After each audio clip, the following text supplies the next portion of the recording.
Hello, Dr. Varma and classmates. This is James Senger. I'm presenting my Sync Session 1 via video since I will be on vacation. I will definitely be at the next three Sync Sessions, but I wanted to make sure you all knew I wouldn't be available for our Sync Session. Hope you enjoyed my presentation and look forward to seeing everybody in the next Sync Session. The approaches an organization takes to implement a security awareness program helps define the security posture.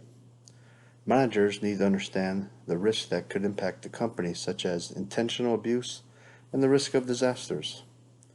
When creating a security awareness program, various components need to be included, along with the type of security threats. Natural disasters, equipment failures, cyber attacks, phishing, password management, and email security are just a few areas that need to be in the awareness education and training program. The attitudes and behaviors of members across the enterprise need to consider the type of training and approaches that will be taken, supported by senior management. An organization that supports a company-wide security awareness program will increase the risk awareness posture of the entire company. Employees who are aware of the type of security risks and proper course of action to be taken, such as reporting security events, will play an important role in protecting the organization.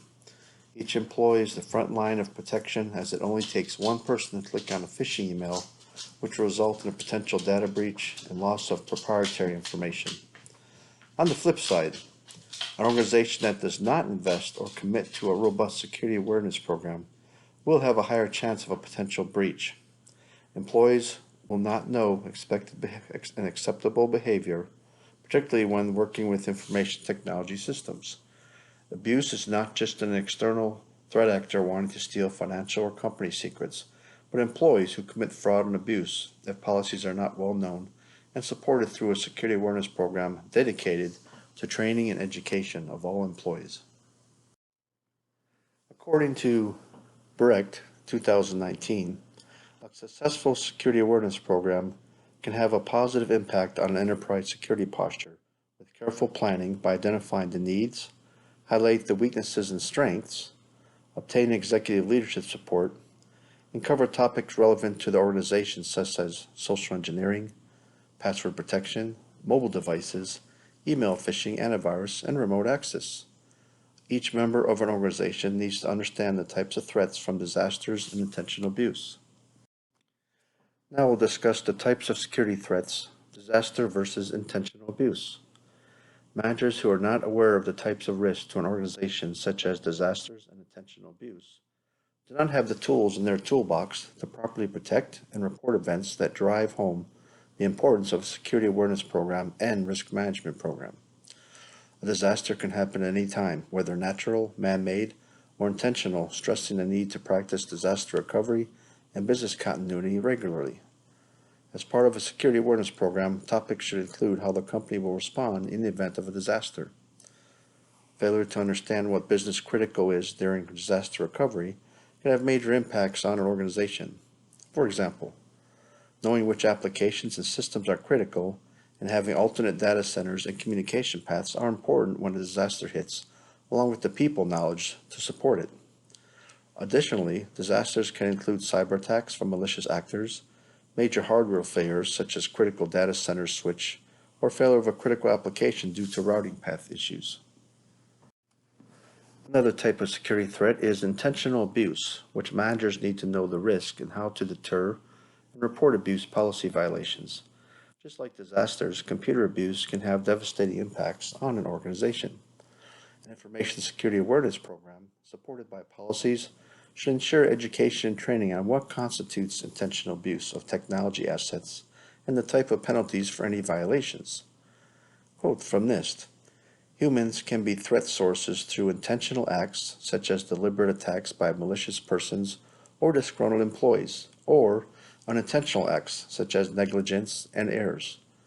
An organizational security awareness program can help with improving the attitudes and behaviors of members. Next, let's discuss effects on the attitudes and behaviors of members of the enterprise.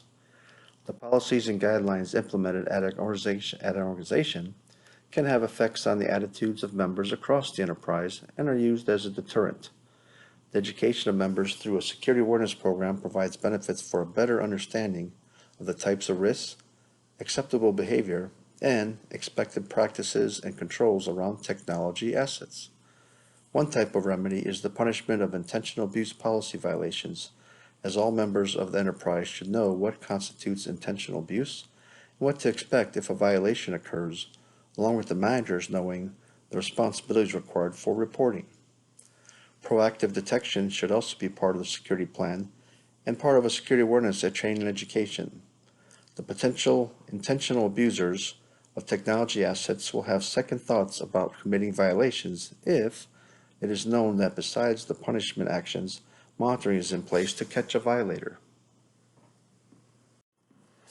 Additionally, as part of a security planning for information security awareness training, tailoring education to the knowledge base, attitudes, and behavior can provide benefits. The research work of Kaur and Mustafa in 2013 defines the knowledge, attitude, and behavior, or KAB, as knowledge being what an employee knows, attitude what an employee thinks, and behavior what an employee does. Members of the enterprise play a significant role in the protecting and organizations and security awareness programs should be tailored to behaviors, attitudes, and knowledge, and can provide benefits including the types of risks such as phishing and password management. In conclusion, security planning requires a security awareness program to improve employees' knowledge through continued education and training about the risks a company faces and the types of measures that can be taken, such as reporting and not clicking on phishing links. Managers play a very critical role in enforcing security policies and knowledge of risks, whether disaster or intentional abuse of systems. A security awareness program should become part of the culture and be part of the day-to-day operations in supporting the business functions. And these are my references for this particular paper.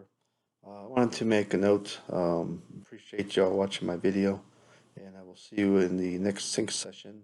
And I'm going to do a little bit of traveling on my vacation, but I will try to keep up with everything. And look forward to seeing everybody. Have a great day, and thank you.